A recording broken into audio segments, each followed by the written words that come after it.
à présent notre invité du week-end. Bonjour Jean-Jacques Larasso. Bonjour.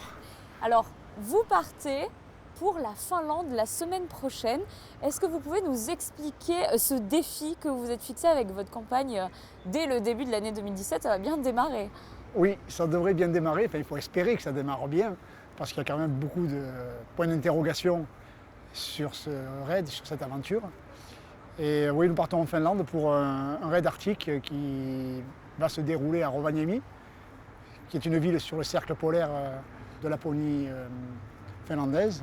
Et c'est une boucle de 150 km à parcourir non-stop dans les plus brefs délais. Et sans assistance, c'est bien ça? Et sans assistance. Voilà, la boucle est parsemée de checkpoints qu'il va falloir relier, où on va trouver normalement de l'eau chaude s'il y en a encore, et puis un poste de secours si besoin. Mais tout le reste, c'est l'autonomie complète. Ouais. Donc dans l'idée, vous allez partir pendant 15 heures à peu près sur ce vélo que nous avons ici. J'espère 15 heures. C'est les conditions météo qui vont déterminer la durée du parcours. Parce que si la neige est souple, il nous faudra à peu près le double. Donc on part plutôt entre 15 et 25 heures. D'accord. Et combien il y a de participants généralement chaque année? Cumulé sur les 3 distances, puisqu'il y a 3 distances, il y a à peu près 120 ou 130 participants.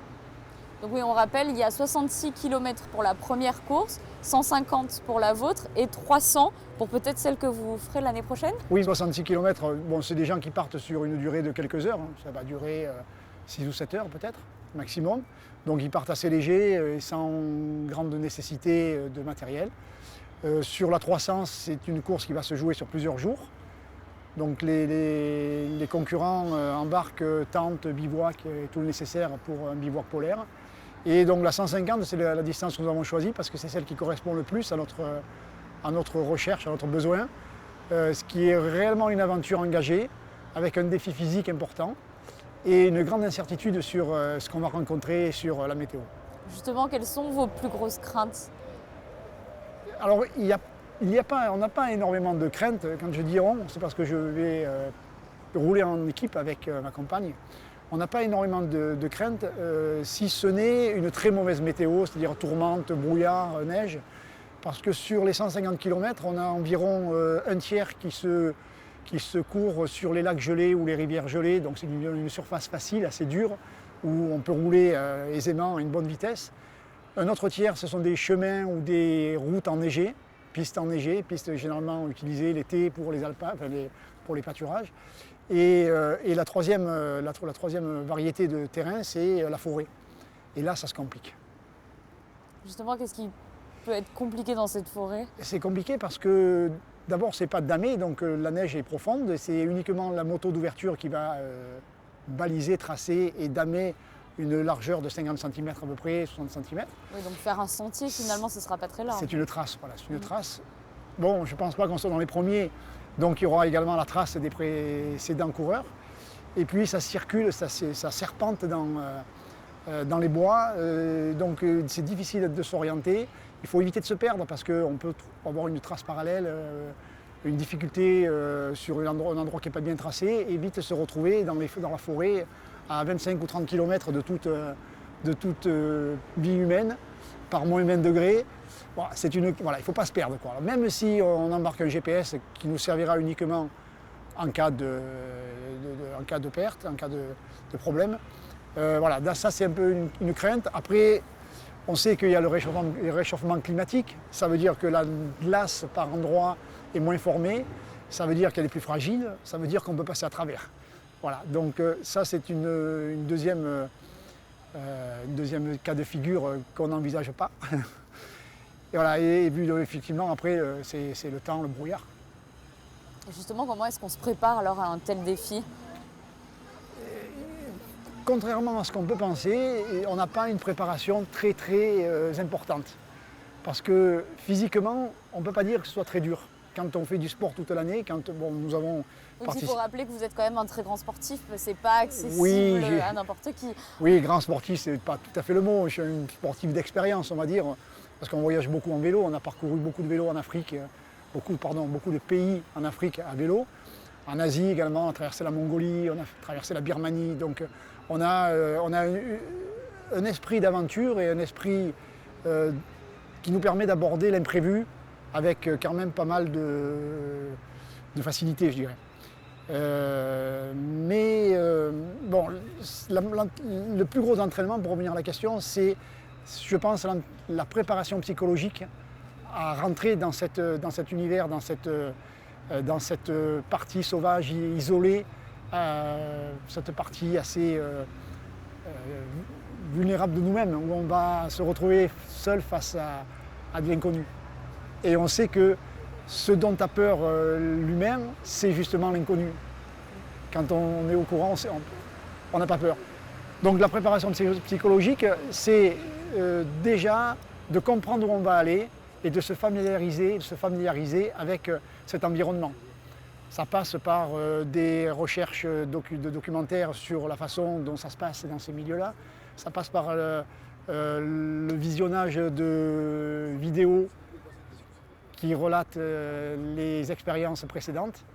Voilà, c'est grâce à tout ça, on se met dans la course et puis quand on a découvert tout ça, on regarde des photos, on regarde des témoignages, on n'a plus peur de l'environnement. Et vous avez fait des repérages sur place Non. ou pas? Non, c'est quand même compliqué, c'est quand même un peu compliqué. Et est-ce qu'on peut présenter donc ce vélo qui va vous accompagner? Voilà, Il donc, est assez impressionnant tout de même. Oui, il faut dire que esthétiquement et à la premier abord, on est très étonné par les dimensions de ce vélo. Alors on appelle ce type de vélo des fat bikes. Fat pour le terme qui décrit la section des pneus. Et bon, c'est un vélo tout à fait traditionnel sinon dans sa technologie. C'est-à-dire qu'il n'y a pas d'amortisseur, il n'y a rien de particulier par rapport à un vélo ordinaire.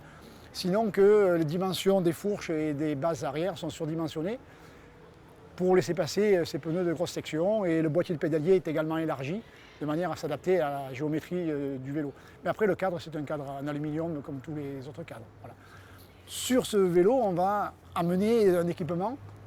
C'est une technique qu'on appelle le bike packing, qui permet, sans adapter de porte-bagages ou de divers artifices qui vont alourdir le vélo, on vient accrocher des sacoches et des sacs directement sur le cadre du vélo. Voilà, donc ici à l'avant j'ai un matelas qui va me permettre en cas d'arrêt de pouvoir dormir directement sur le sol pour s'isoler du froid. Comme une couverture de survie en fait qu'on peut connaître familièrement. C'est ça, c'est une multicouche avec plusieurs épaisseurs d'isolant. Dessous ici j'ai un sac étanche qui contient un duvet, un sac de couchage, qui permet de dormir dehors par moins de 30 degrés. Donc il faut bien comprendre qu'en cas de problème, on ne doit pas se retrouver dans des conditions de danger. Voilà. Parce que, mais ça, normalement, c'est utilisé qu'en cas de problème. Donc on espère que vous n'aurez pas besoin En ce qui nous concerne, on ne va l'utiliser qu'en cas de problème. Ensuite, nous avons adapté ici des manchons en néoprène qui permet d'avoir déjà une première protection sur les mains. Et sur les mains, on a des gants 000 qui nous permettent d'affronter des températures plus froides. Ici, sur le cadre, nous avons une sacoche adaptée celle-là a été faite spécialement aux dimensions du cadre. Et ici, j'ai du matériel de survie, boissons énergétiques, soupe, réchaud à essence et couverture de survie, divers matériels nécessaires. Et à l'arrière, ici, c'est une sacoche de selle qui fait 13 litres, qui vient s'accrocher directement sur la selle et qui contient des vêtements supplémentaires, pantalons en duvet et divers accessoires également de protection au froid. Oui, parce qu'il faut vraiment des habits prêts pour les conditions extrêmes quand même. Alors j'ai revêtu aujourd'hui la veste qui va me permettre de me protéger en première peau, on va dire. Et puis derrière, j'ai une doudoune plus renforcée. Mais bon, en pédalant, on dépense de l'énergie, et la température du corps monte quand même pas mal et on n'a pas besoin d'être très couvert pendant les séances, pendant les parties pédalées. Vous avez l'air en tout cas bien prêt, heureusement. On rappelle le départ, c'est la semaine prochaine? Le départ pour la Finlande, c'est mardi 14 février, jour de la Saint-Valentin, on ne l'a pas choisi. Et le départ de la course, c'est samedi prochain, je crois que c'est le 18. Le 18 février. À 8 h du matin, au lever du jour. Sachant que le jour s'arrête vers 16h30. Ça va nous laisser une belle nuit en perspective pour rentrer, on espère, le lendemain matin à Rovaniemi.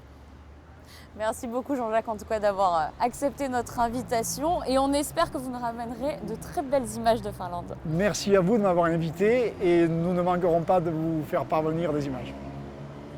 Je vous propose à présent de passer aux prévisions météo de ces prochains jours.